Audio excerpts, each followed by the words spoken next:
Good afternoon, everyone, and welcome. My name is Aerin, and I'm an engineering manager at Scale, and I'll be your host today in this Fireside chat. If this is the first time you heard about Scale, we power the development of AI applications with training data. We turn the raw data into high-quality training data using machine learning-powered pre-labeling. Today, I am joined by Dr. Emily Denton, research scientist at Google's ethical AI team working on ML fairness. Dr. Denton, thanks so much for joining. Can you tell us about yourself, your history, what you do at Google? Yeah, absolutely. Thank you for having me. It's really nice to be here and to talk with you. So I am going to give this brief little presentation. There's probably way too many slides for me to go through, but I think it'll be a good way to kind of rattle through some things that I'm interested in and that I'm working on. And then, we can come back to bits and pieces of it or share some links after the talk if that's helpful for the participants and the audience. So I'm a research scientist at Google. I'm part of the ethical AI team. Prior to joining Google, I completed my PhD at NYU, where I focused on generative modeling of images and videos. So I was doing a lot of deep learning stuff, mostly focused in the computer vision domain, though not exclusively. And then I finished up at NYU and I joined the ethical AI team. And since joining, I've really shifted my research focus quite significantly in much more of an interdisciplinary direction and much more of a kind of critical socio-technical approach to looking at machine learning and AI development. And a lot of my research now is focusing on data sets. So the way in which I think about data sets is that they make up the kind of critical technical and information infrastructure for machine learning research and development. And I think a lot of people recognize that data sets, they're fundamental to what we're doing. They shape what a resulting machine learning model learns. They shape how problems are framed, and they shape how concepts are really kind of formalized and operationalized in a data set, in a model. So this is just a really nice example that I like to give from a blog post where this is looking at the ImageNet data set, right? And so we have hammerhead shark, trout, lobster, pretty innocuous categories. But if you dig a little bit deeper into this data set, you see hammerhead shark is really represented as a scientific object in this data set. Trout really gets represented as a dead trophy, and lobster very much gets represented as food.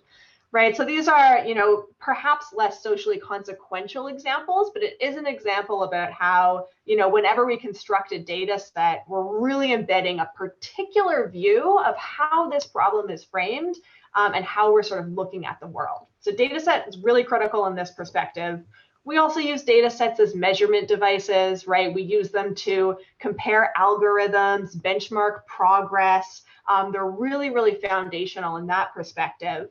And data sets also operate as really authoritative markers of progress within research communities. They orient, entire communities around certain kind of goals. So again, really, really critical roles that data sets are playing. I'll kind of skip this, but ImageNet is obviously a really good example of a data set that has fundamentally structured research agendas and really transformed all of machine learning. But of course, ImageNet is just one example. There's now, kind of proliferation of these data sets that, really kind of operate as these really all-encompassing authoritative markers. But, one thing where I think I'd like to start this conversation from is that data sets, they involve people. This always implies a subject and an object. We have people collecting data sets.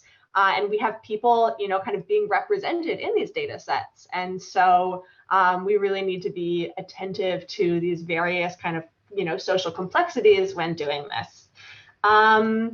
So I give one example here of some pretty prevalent data set biases that might arise that people have been looking at in recent years. Some prominent facial analysis data sets that have been observed to skew towards very light-skinned subjects, sometimes skewing towards male subjects as well as kind of geographical biases. And I can, if it's useful, go through some thoughts on how we should rethink data set development and use, or I could kind of pause and we could chat a little bit and maybe come back to this if this is helpful later. Please educate us how we can build a more representative data set. Should we document how we are creating the data set? Yeah, so I think data set documentation is one of, in my opinion, one of the most critical places where there is some pretty low-hanging fruit in terms of ways in which we can change our behaviors. So right now, what should we document about? Yeah, so I would say there's a lot of different dimensions. There's a couple of different documentation frameworks that I would direct folks to that kind of lay this out much more fully than what I could do here. Just some examples, data sheets for data sets is a documentation framework that was spearheaded by Timnit Gebru and some colleagues at MSR.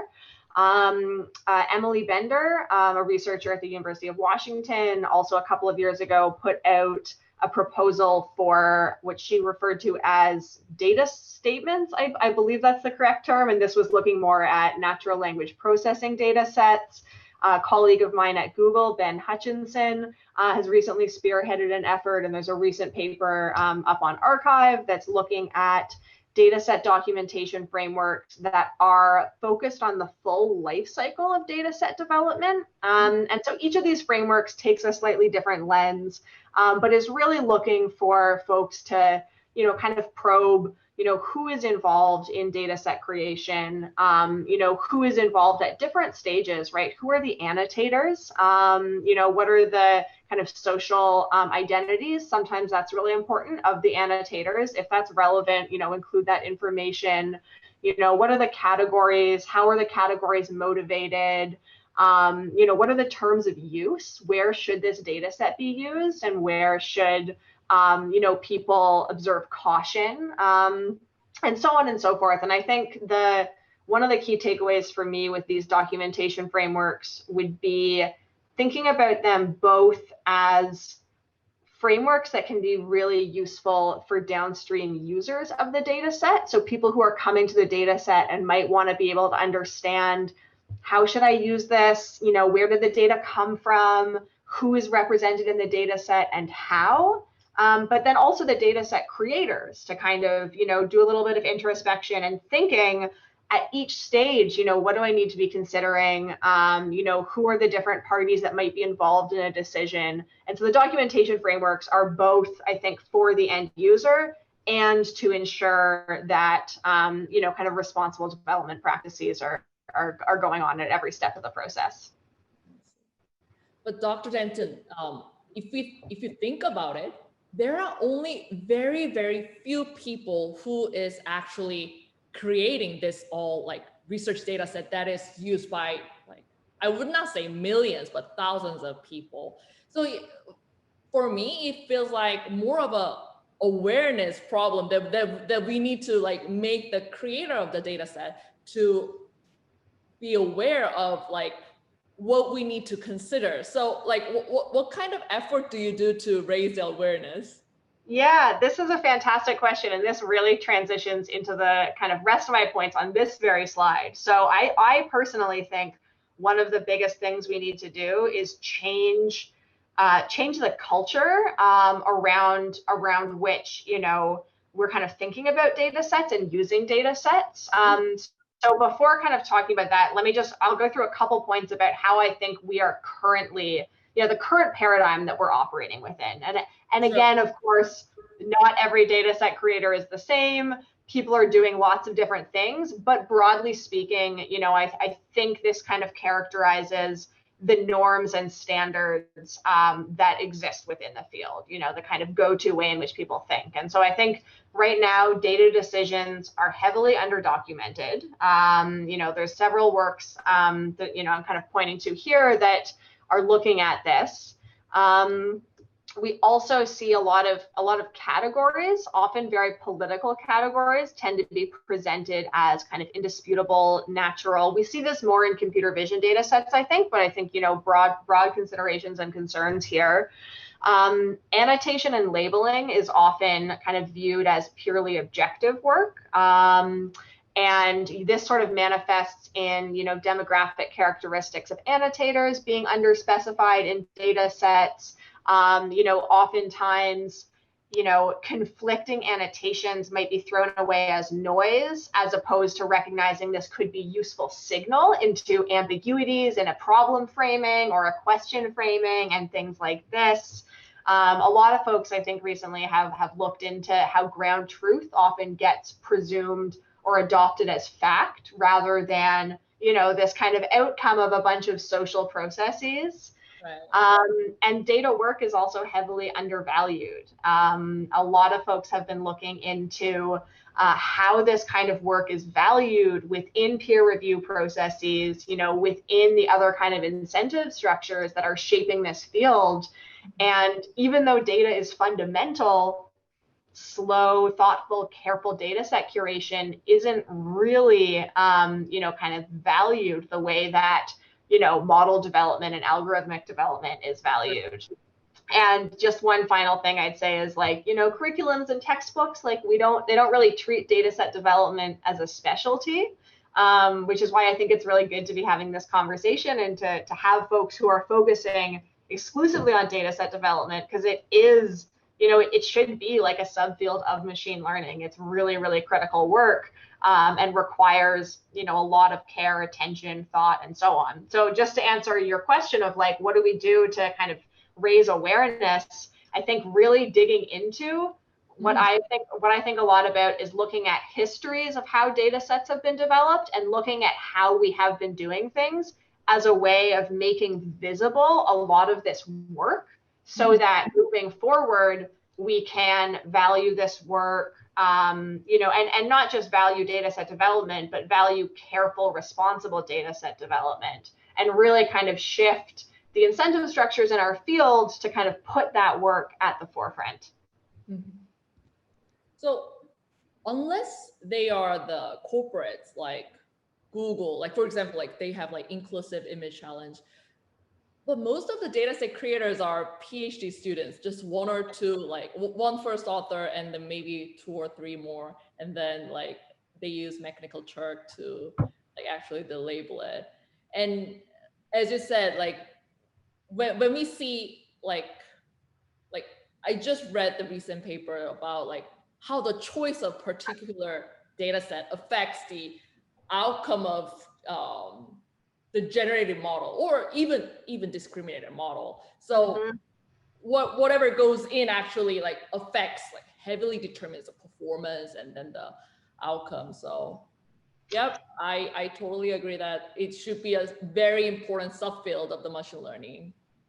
Yeah, I completely agree. And I think you're hitting on, again, this really key point, when you talk about, sometimes it's this PhD student, they have, and the incentive structures that are kind of, fitting in around the students who are developing these data sets, the labs that are developing these data sets, it is really slow work. I think if you want to do it, carefully, thoughtfully, it is a lot of work. And the payoff for, putting in all of the effort and all of the care and, all of the checks is often not, it's not incentivized, right? And so this is, one example of something that the field could do to change incentive structures is to, shift the way in which we're valuing data set creation, have entire conference tracks maybe that are focused on this, have different kinds of, incentives, maybe really, really incentivize the creation of, some kind of data set documentation framework that's externalized, with data sets, and kind of build this into, not only our curriculums, but the way in which we, kind of value and signal, research, credit essentially. So one thing that I noticed is the incentives for the researchers or PhD students is like the number of citations. So for them to work on data set creation, they actually get they easily get the number of citations easily. So do you think that will help? Yeah, I mean, I think you're hitting on like a really key point, which is like when we talk about shifting incentive structures in the field, how do you Incentive is do just like that? number of citations, right?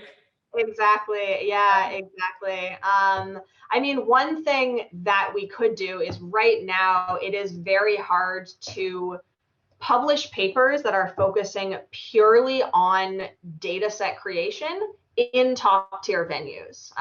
So there is some work, I cited it in one of those slides, I can't remember who the author was, but there was some work that was looking in natural language processing venues and finding that folks were finding it really difficult to publish papers that focused exclusively on data set development.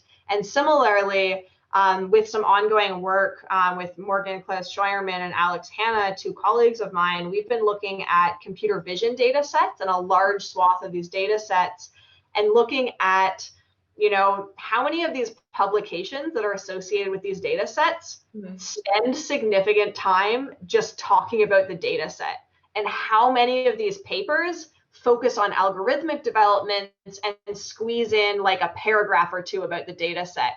And sort of unsurprisingly, we're seeing significant numbers, the majority focusing on the algorithm. The data set gets relegated to, one small little paragraph. Again, this isn't always the case, but it's happening, I think, more than it should be happening. And so those types of things, the incentive structures could be shifted, by thinking about, valuing these types of publications in conference venues. I'm thinking another good example is like ImageNet as a data set. ImageNet I think has a lot of concerns, which, many people have written about in terms of like fairness and bias and, all sorts of representational concerns. But it's also, it's a really important data set. It has had a huge amount of influence. And Fei Li, one of the creators of that data set, she's spoken about how she got pushback when she was doing that project because the work wasn't valued. So there is this really interesting, kind of narrative there where it's even this like super influential data set that people now recognize as being so critical to the modern, field of machine learning. When it was being constructed, people were like, this is maybe not something you should put this much effort into. So, we're seeing that still that kind of narrative, appear. And so usually the PhD students, so we are sponsoring some of the data set creation for PhD students. And it is not 10 weeks of work. So when the PhD student coming for a summer internship, they want to create the architecture and then publish one paper within 10 weeks. But data set, as you said, if you want to put thoughtful thoughts and then the many other considerations, then it is like minimum six months job, like minimum. Yeah. And then, like conversation, and you have to take care of the quality of the annotation. So yeah, it's interesting because I have so I was trained as a computer scientist. My PhD was in machine learning, and so I came through training where I was really not incentivized to do data set work. That it was like I was incentivized to pick a data set that existed off the shelf, write a paper, and not spend months and months and months creating a novel data set. But I have colleagues, who are trained as social scientists and come through different kind of disciplinary backgrounds. And we've talked about how, starkly different it is in this field. Other fields that are very data centric and data focused, which I think machine learning is data centric and data focused. Other fields that operate in that manner, it's the norm for people to spend, the vast majority of their PhD doing really careful, thoughtful data set curation, and then do some follow-up, analysis, and so on and so forth. And that's what's expected. But we have a very different culture here. And so I think it is, more than shifting just what kinds of papers get accepted into conferences, shifting our culture around data. Because right now it's a very high risk, high reward activity. And this also means that, a lot, I haven't, done an analysis of where all the major data sets are coming from in different labs, but it is, I think, easier in many cases for a large lab who has, big institutional backing, lots of funding, to be able to produce these data sets. And, just because it is such a high risk, high reward activity. And could you share some actionable insights or guidance that you can provide to practitioners on developing these data sets more responsibly? Absolutely. So I already talked a little bit about documentation frameworks. So I think that's really important. I think also there are some really good data set audit tools. So this is looking a little bit more quantitatively at, what is your data set encoding? So a lot of folks have done some retrospective audits of data sets that already exist. But I think these methods could be applied future looking to somebody who is thinking of developing a data set. So just to go into a little bit more detail, I'm thinking the seminal work of Timnit Gebru and Joy Buolamwini, the gender shades work, they looked at a range of facial analysis data sets and annotated these data sets for skin type. They used Fitzpatrick skin type as a scale, and then they looked and evaluated, okay, what are the different kind of proportions of faces falling into these different categories. Similarly, more recently, some folks have looked at other object recognition data sets and looked at things like where are the images being sourced from. And so this is looking a little bit more at the kind of cultural representations that end up showing up in our data sets.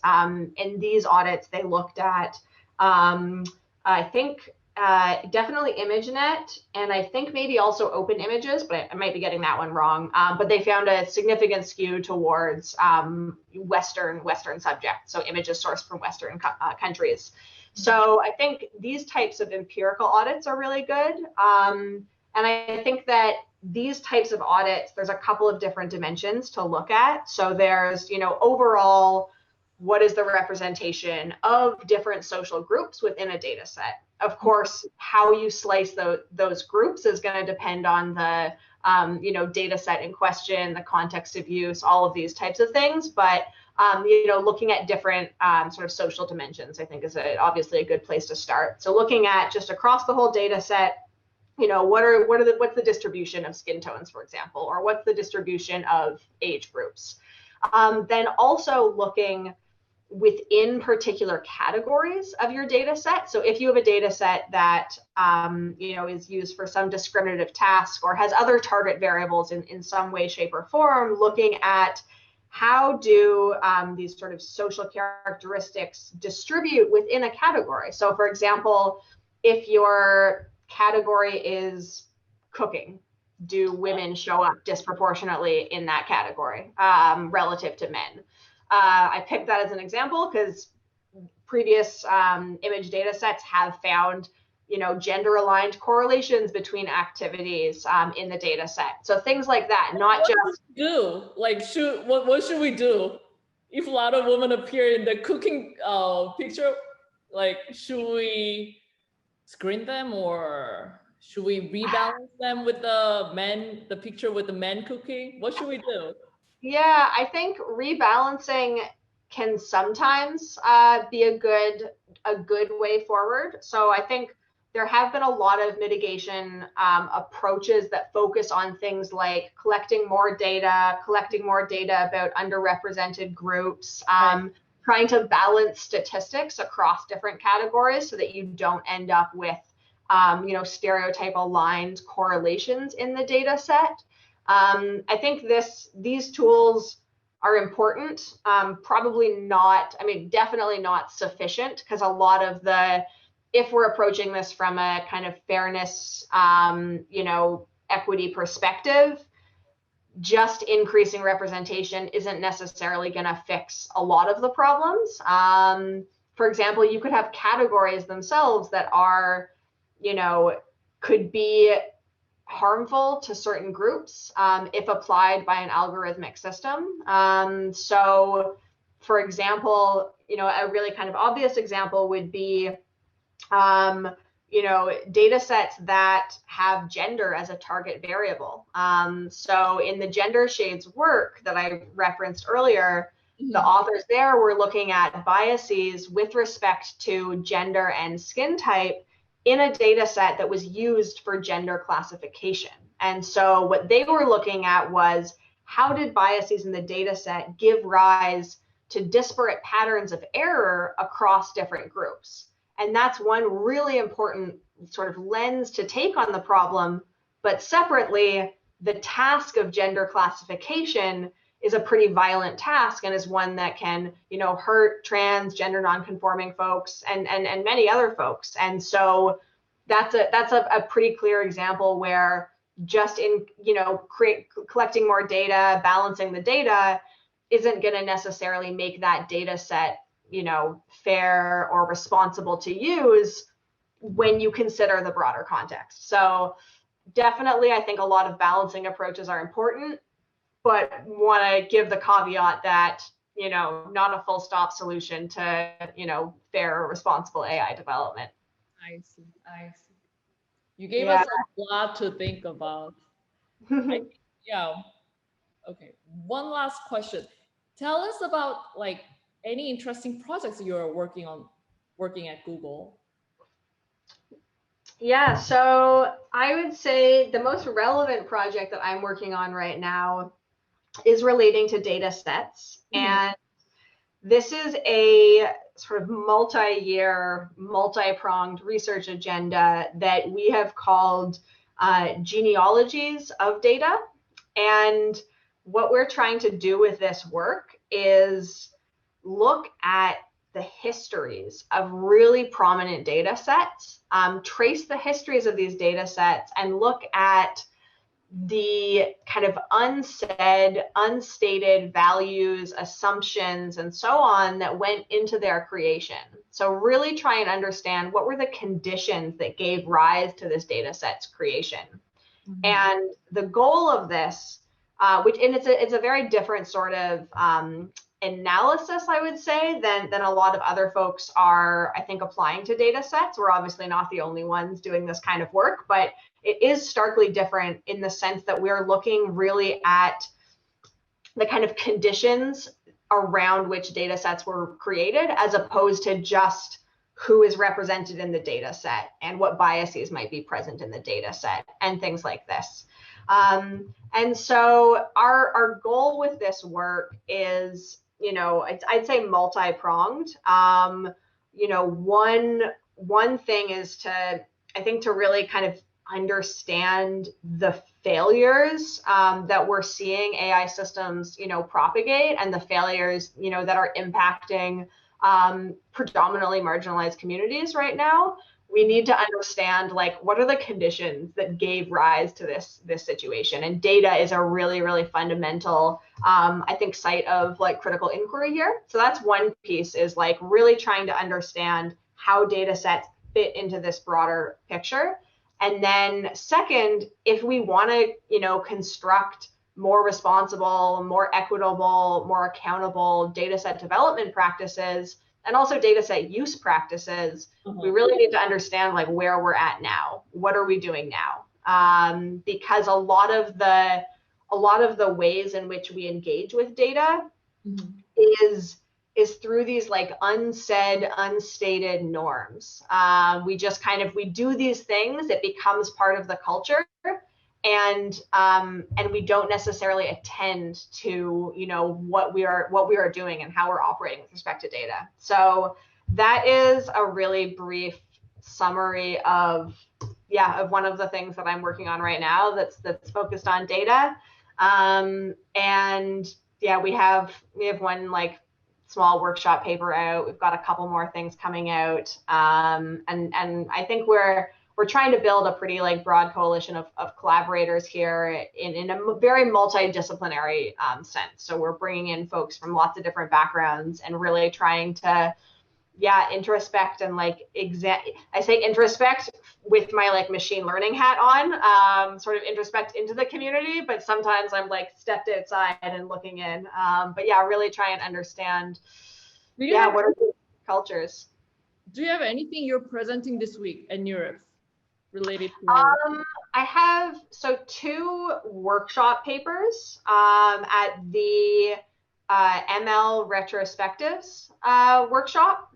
So this is on Friday, and these are two papers led by Deb Raji and Amanda Lynn, and they are both looking at data sets. One of them is a survey paper, actually. I think that would be a really relevant one to share. And it's a survey paper kind of looking at a whole bunch of different critiques, actually, that have come out in recent years. Share that paper on your tweet. Okay, yeah, I will share. I think it should be up on archive soon. I think it should be up quite soon. And I will share that. I think it's a really, really good summary. And it actually won an award at this workshop. So once it's up on archive, we'll be sharing it, because the first lead author of this work, she just did like an incredible job, pulling all these things together. It's a very collaborative effort, but like she really, made it shine. So I'd say that's a really good one. And then the other paper is going to be probably up on archive soon, and that's looking at this idea of like a general purpose benchmark within the field. So benchmarks that try and be really all encompassing in nature. Like Salesforce Deca? Yeah, and like, ImageNet we characterize as one of these, where it's trying to capture everything in the world, things like that. And we kind of take a look at what does it mean to be this kind of benchmark? Is this even a kind of coherent notion to begin with? How might we be misusing some of these benchmarks, or misstating what progress or what state of the art on them represents? It might be a little bit more of a controversial paper, but hopefully one that will just kind of spark conversation. I think it's a position paper, and it's really like, we want to start talking about these ideas with a lot of people. Sounds great. Dr. Denton, like wrapping up this conversation, we have some female students and recent grads in the audience. Like, what will be your advice for a woman who is entering this field, like machine learning, AI? Yeah, really good question. So I would say, like, I first want to recognize the difficulties that I think a lot of women and other folks holding marginalized identities might already be facing, might face in the future within this field. We have a pretty narrow set of viewpoints that have kind of structured this field in many ways, and that definitely gives rise to some challenging circumstances. That being said, I think there's a lot of folks sort of attending to the diversity crisis, to put it quite bluntly, within the field, and really thinking about how to affect structural change, how to affect cultural change, right? I think it's not just like a pipeline problem, it's bigger than that. So I do think I have hope, and I'd say, one, just like come in and try and build community, build support structures, get involved in the affinity groups that are associated with this field. So I'm thinking like WIML, Women in Machine Learning, Queer in AI, Black in AI. There's more and more kind of being developed. I think these are really, really important support structures, and I really hope people can kind of build community and support and uplift one another. Allies are also really important here, right? And I think we're all hopefully trying to learn how to be better allies for other folks, in the field. I like the idea, I think this has been said many times, but thinking of ally really as a verb, right? Allyship isn't about an identity that you hold or don't hold, but it's about how you support and uplift others around you, and how you kind of meaningfully work to, and sometimes affect real change in the field. So those are some of my suggestions, and also recognizing like it can be really hard. It can be really hard, and so recognizing that, supporting one another, and if it is something that you want to do and stay in this field, then then do it. It's really, really important, I think, to bring in perspectives that are currently heavily underrepresented, bring in lived experiences that are underrepresented, especially given how, consequential this field is in terms of technologies that are impacting people on a daily basis in really fundamental ways. Yes, yes. And I totally agree with building the community and building allyship, because not a single decision in corporate or even academia is just one person's decision. It's always committed decision. So even though there's a one single proponent of like diversity, but then if like majority of them does not agree with that decision, it's very hard to hire or promote the candidates with diverse background. So Yep. Yeah, it's really, there's so many dimensions to this, and it is going to be, I think, a long, long haul. Nothing's going to change overnight. And it's structural, right? It's a lot of individual experiences. Yeah, and I think actually this is one of the key things in terms of finding support structures and and community, is sometimes it can feel like you're the only person experiencing something, or you might not even, sometimes there's really subtle things that go on that you might not even, flag as something that is associated, with you. And so if you, build these networks, talk about things, kind of come together and form coalitions to, really try and, in sometimes slow ways, but try and change things and make this a safer community, for all folks who are underrepresented and holding various marginalized identities, then I do have hope. okay, thank you so much, Dr. Denton, for your time today, and to all our viewers, thank you so much for attending today. So I guess we are wrapping up this fireside chat. Thank you, everyone. Thank you so much.